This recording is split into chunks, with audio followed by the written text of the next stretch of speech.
Fala pessoal, bora aí para mais um vídeo de revisão dos conceitos básicos aí da física do estado sólido, para o nosso curso aí de física dos semicondutores. Mas antes de mais nada aí, deixa seu like, compartilha os vídeos do nosso canal e se inscreve aí para receber, mais aulinhas como essa. Tranquilo? Então bora lá. Então, na aula de hoje nós vamos dar continuidade aí à nossa revisão e vamos falar um pouquinho aí sobre o espalhamento de Bragg, agora, colocando aí no contexto do elétron, que é o nosso caso de interesse aqui para a física dos semicondutores. Tranquilo? Assim, vamos lá. O nosso objetivo aí de hoje é discutir o espalhamento do elétron na fronteira da primeira zona de Brillouin. Então, de maneira bem geral, a nossa ideia é amarrar o que nós já discutimos até aqui de zona de Brillouin com o elétron e a gente tentar entender finalmente, o significado aí dessas coisas.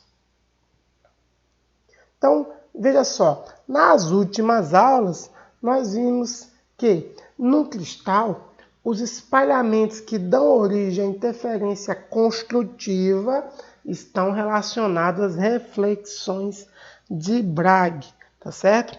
Em outras palavras, nós vimos aí que as condições de difração de Bragg, ela pode ser escrita em termos da variação do momento do elétron, não foi isso? Então, nós concluímos lá que quando nós temos aí essas reflexões de Bragg e os elétrons estão sujeitos aos potenciais cristalinos, a mudança, ou a variação de momento do elétron, ela se dá por um vetor da rede recíproca, G. Foi assim que a gente fez lá. Ou de maneira equivalente, quando nós fizemos as continhas, a gente poderia escrever essa mesma expressão da forma aí mostrada na 6.2, onde a gente tem um vetor da rede recíproca, que é o quadrado, produto escalar, dado dessa maneira aqui. Tranquilo? Ok. Aí, a gente brincou um pouquinho mais nas contas, e aí eu mostrei para vocês uma versão alternativa dessa mesma expressão, que ela nos ajudou a entender um pouquinho mais o significado da primeira zona de Brillouin. E foi bem surpreendente, por quê? Porque quando a gente encontrou essa expressão, nós percebemos o grande significado da primeira zona de Brillouin. Nós percebemos, que os elétrons, cujos vetores K estão ali na superfície da primeira zona de Brillouin, eles constituem os vetores K que ocorre a reflexão de Bragg, tá certo? Então, é muito interessante porque a gente constituiu o seguinte, que a superfície da primeira zona de Brillouin, ela é formada apenas por vetores que possuem magnitude de 1/2 de G, tá certo? E esses vetores satisfazem a condição de Bragg. Então, a gente tem aí uma coisa muito interessante, por quê? Porque os vetores K que estão na superfície da primeira zona de Brillouin, eles sofrem reflexão total, tá bom? Então isso é um resultado muito importante. Por que ele é muito importante? Porque a gente já discutiu isso, Uma consequência, então, dessa análise da primeira zona de Brillouin, que é basicamente que esses vetores que estão na face da primeira zona de Brillouin, se eles vão sofrer reflexão total, a gente vai esperar para esses vetores ondas estacionárias. Tranquilo? Então, vamos tocar o barco. Então, a gente pode aí, agora brincar um pouquinho para a gente avançar mais um pouco nesse entendimento e vamos simplificar um pouco essa equação 6.3. Vamos considerar que ao invés que a gente pegue agora um vetor genérico, que mora ali na face da primeira zona de Brillouin, vamos pegar um vetor espalhado, que ele é paralelo ou antiparalelo a G. Então, esse paralelo está dando aqui por mais ou menos, é só a gente considerar aqui o θc igual a 0 ou 180, beleza? Então, considerando isso, a gente pode avançar mais um pouquinho. Mas antes disso, vamos só fazer aqui um lembretezinho, tá bom? Então, lembre-se aí, que o nosso G, o nosso vetor da rede recíproca. Então, ele tem uma magnitude dada por 2πn sobre A, tá bom? Sendo aqui, ó, o nosso Azinho, o nosso parâmetro de rede, tá bom? É o númerozinho que representa a periodicidade da nossa rede, ou a distância entre os núcleos lá, né, da minha rede, ou dos meuzinhos, como você quiser pensar, mas representa isso. E o nosso N aqui, ele era um número inteiro, não é isso? Que a gente encontrava lá das condições de Bragg, que ia representar os diferentes máximos lá e tal, enfim, tá bom? Tranquilo. Lembrando disso, e lembrando também da relação de K, né, com o comprimento de onda, a gente pode explorar agora essa equação 6.4 e a gente tentar extrair dela alguns significados bem interessantes, tá bom? Lembrando que esse lambda aqui é o comprimento de de Broglie, né, para o elétron, tá bom? Então fica tranquilinho. Então a gente tem a relação entre K e comprimento de onda dada dessa maneira. Então a gente pode pegar isso aí, ó, e substituir tanto a equação 6.5 quanto a 6.6. Então de maneira bem direta, jogando na 6.4, a gente consegue encontrar uma expressão aí para o A, tá certo? E aí, olha que coisa interessante, a gente tem que A é igual a N lambda sobre 2. O que isso quer dizer para a gente, tá bom? Então, assim, algo bem legal. Primeiro, a gente pode pensar de duas maneiras aí. A primeira maneira é você pensar o seguinte, definir aí quais valores de A o elétron vai refletir. Ou seja, imagine que você tem um elétron que você conhece o comprimento de de Broglie dele, né? Ou seja, você conhece o momento dele. Então, imagine que você fixou o momento do elétron. E aí você quer investigar para quais valores de A, tá vendo? A condição de Bragg vai ser satisfeita, ou seja, para que o elétron vai refletir totalmente, tá bom? Então vai ter uma reflexão total, é isso que a gente está falando aí. Então, se eu fixar um lambda, eu vou ter diferentes valores de N em que isso vai acontecer, ou seja, eu tenho diferentes valores de A que o meu elétron ele reflete, tá bom? E a gente pode pensar o caso B, que o caso B é em que agora a gente mantém o A fixo, tá vendo? Então, para um A fixo, eu vou ter aí alguns comprimentos de onda. Então, imagine que eu fixei o A, então a parte B eu posso brincar, né? Com N, com lambda, de modo que eu satisfaça a equação 6.7. Então, o meu A, sendo um parâmetro da rede, a gente pode pensar o seguinte, dado um elétron aí agora, cujo comprimento de onda aí de de Broglie satisfaz a equação 6.7, ele vai ter as condições de Bragg satisfeitas, ou seja, ele vai refletir. Então, ó, a gente, a partir da equação 6.7, a gente sabe que elétrons que satisfazem essa equação, eles devem, né, gerar ondas estacionárias.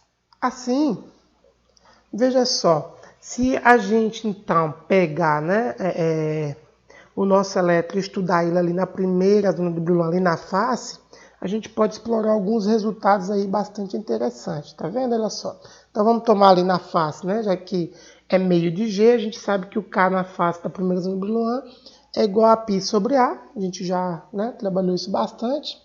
E vamos assumir então, por simplicidade aqui, uma função de onda eletrônica aproximadamente dado por E mais ou menos IKX, né?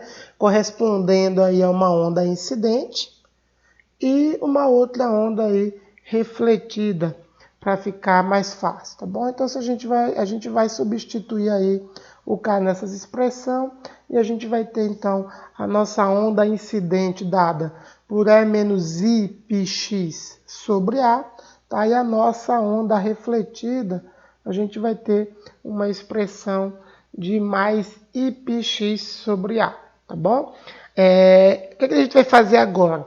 Então, basicamente, a gente quer entender o comportamento aí do elétron dentro do cristal, tá bom? Então, a gente está pegando um elétron com comprimento de onda, né, ou com momento dado por π sobre A. A gente quer ver o que vai acontecer. Obviamente, pela nossa discussão, eu já estou esperando uma onda estacionária. A gente vai só discutir para a gente entender como é que a gente enxerga isso, tá bom? Então, veja só, como é que a gente brincava lá na mecânica quântica? Basicamente, a solução geral desse problema dado que a gente tem aí, né, uma onda, né, que pode ir para a direita e outra para a esquerda, né, ou de outras palavras, uma onda incidente e outra refletida, e assim por diante, a solução disso é uma combinação linear entre essas ondas, tá certo? E que, por simplicidade, aqui a gente vai considerar, né, uma amplitude única e simples, tá bom? De a gente fazer conta, e considerar que as duas ondas, tanto a refletida quanto a incidente, têm a mesma amplitude, né? Porque aí fica fácil da gente somar e ver o que dá nessa parada aí, tá bom? Então a gente vai fazer essa combinação linear aí de duas formas distintas. Esse que é o ponto-chave, tá bom? A gente tem aí a primeira possibilidade, é um estado, tá certo? É um estado que a gente vai somar, então vai pegar essa primeira expressão e somar. E a segunda opção é a gente tomar um como subtração do outro. Então são duas possibilidades. E que a gente disse então lá em mecânica quântica que são dois estados, nesse caso não degenerado, tá bom? Isso é importante vocês entenderem que existem essas duas possibilidades, porque lá na frente, quando a gente for discutir um pouquinho mais, né, sobre as bandas de energia, aqui é só uma revisão, é esse fato de existir esses dois estados não degenerados que leva à existência de gaps de energia no espectro de energia, tá bom? Para o caso aí dos semicondutores. Então, são essas soluções possíveis, né, lá das equações de Schrödinger, tá bom? Então, é só para a gente já ter isso claro. Então, no final das contas, tá bom? Esses gaps de energia que vocês já estão acostumados, aqui é uma revisão, mas elas surgem naturalmente, tá vendo? Devido então à periodicidade da rede, tá bom? É esse potencial periódico que a gente está definindo para o nosso sistema e as reflexões de Bragg. Tá bom? Então a gente tem essas duas coisas aí que estão fazendo com que surjam duas soluções possíveis com valores de energias diferentes. E aí lá a gente vai chamar bonitinho de uma descontinuidade de energia ou gap de energia. Tá bom? Então, basicamente isso. Então, ó, considerando desse ponto de vista, vamos chamar a primeira solução, então, de mais, para ficar bem simples. E aí a gente vai fazer a combinação linear, né? A superposição. Pelo princípio da superposição, a gente vai lá e soma. E aí vocês brincam um pouquinho com matemática, né? Usa aquela fórmula de Euler, né? De E e θ igual a cosseno θ mais I seno θ, blá blá blá. E a gente faz essa continha e observa que isso aí é 2 cosseno de πx sobre A, ou seja, é realmente aí uma onda estacionária, né? De maneira equivalente a gente pode fazer aí para o caso menos. Então a gente vai lá e subtrai, tá bom? E ao realizar essa continha também, a gente encontra uma outra onda estacionária. Em resumo, tanto φ mais quanto φ menos representam ondas estacionárias, né? Associadas aos elétrons que satisfazem a condição de Bragg, porque nós estamos trabalhando lá, ó, em Kπ sobre A. Tranquilo?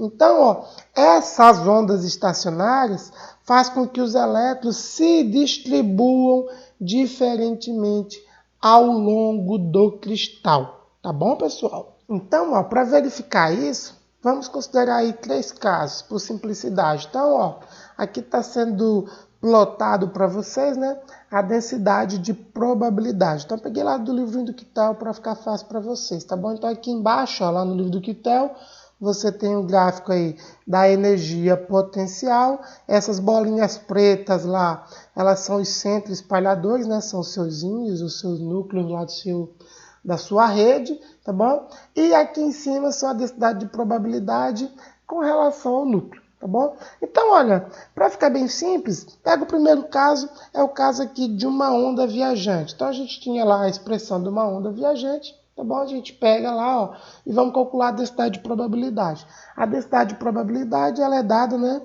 pelo quadrado aí, né, da minha função de onda, né? Isso aqui basicamente é eu pegar a φ, né, o complexo conjugado vezes a φ da maneira normal e a gente calcula. Então, se eu tenho essa aqui como a minha onda viajante, eu pego o complexo conjugado dela e vou ter o mais. Então, note que para uma onda viajante, que é o que a gente pegou por simplicidade, a gente tem que a densidade de probabilidade é 1, significando aqui, ó, que ela é constante, tá vendo? Ó, ao longo aqui da minha rede. Esse é o primeiro resultado importante que a gente vai conseguir agora entender por que surgem aí as nossas estruturas de banda, né? A primeira visão do sistema. No segundo caso, olha lá, ó, vamos pegar o segundo caso. Então vamos pegar o caso de φ+. Ó. Então eu tenho aqui, ó, esse φ+, então é isso que a gente vai abrir aqui, ó. Então eu tenho ele complexo conjugado, né, vezes ele mesmo. Quando a gente substituir as nossas expressões que a gente encontrou para φ+, a gente vai encontrar que isso aqui é cosseno ao quadrado de πx sobre A. Olha que coisa bacana, tá vendo? Agora vai lá, ó, e substitui o que acontece em x igual a A. Em x igual a A, você vai ter que a densidade de probabilidade ela vai valer 1. Tá vendo, ó? Mas olha lá a figurinha. Vamos colocar aqui, ó. Φ, tá vendo, ó? A φ ao quadrado, né? A nossa densidade. Tá vendo, ó? Então quer dizer que a densidade de probabilidade vale 1, ó. Vale 1 sempre nas posições dos íons. O que é que isso significa, professor? É bem interessante. Então significa que o estado φ+, que é o que a gente está falando, que existem dois estados, não é isso? Possíveis. Então, o estado φ+, ele é mais provável, né, encontrar, nesse estado é mais provável encontrar o elétron próximo aqui, ó, dos íons centrais, tá vendo? É isso que está falando dessa densidade de probabilidade. Então, quer dizer que quando eu estou próximo do meu íon, é mais provável eu encontrar o elétron aqui nessa região, tá bom? O que é interessante é que essa região, ó, olha lá a energia potencial, é uma região de baixa energia para o elétron, tá certo? Então, esse aí é o primeiro estado que compõe a minha estrutura de banda. O segundo caso, que é o que a gente pegou, é o do φ-. Então vamos calcular a densidade de probabilidade dele, olha lá, ó, a densidade de probabilidade, né? Então a gente vai ter aqui o φ-, ó, é complexo conjugado, a gente vai ter seno ao quadrado de πx sobre A, e quando eu calculo aqui em x igual a A, eu vou ter isso aqui igual a 0, tá vendo? Então, de maneira contrária ao primeiro caso, próximo aos íons, a densidade de carga ela se anula, tá bom? Então ela vai ter um máximo, a densidade, ó, no ponto médio, tá vendo? Entre os meus sítios, né? Entre os meus íons, tá bom? Entre os meus núcleos aqui da rede, olha lá, ó. Então ela está no ponto médio. E nessa região, é uma região em que o potencial em que o elétron está sujeito, ele é máximo. Então, o elétron ele está agora numa região de grande potencial. Então, ó, perceba, obviamente, que o estado φ, né, φ- aqui, ó, ele possui energia maior que o estado φ+, né? Porque o estado φ+, ele vai se encontrar numa região de menor potencial. Por isso, tá bom? Que nós vemos lá, tá bom? Na estrutura de banda, dois diferentes estados de energia que geram uma descontinuidade, tá? Naquele diagrama de energia que é plotado entre energia e o vetor K, tá bom? Então, considerando aí para um mesmo vetor K, tá claro? Você tem aí dois estados diferentes. Beleza, pessoal? Então, fica aí a aulinha para vocês. Até aí no próximo vídeo aula.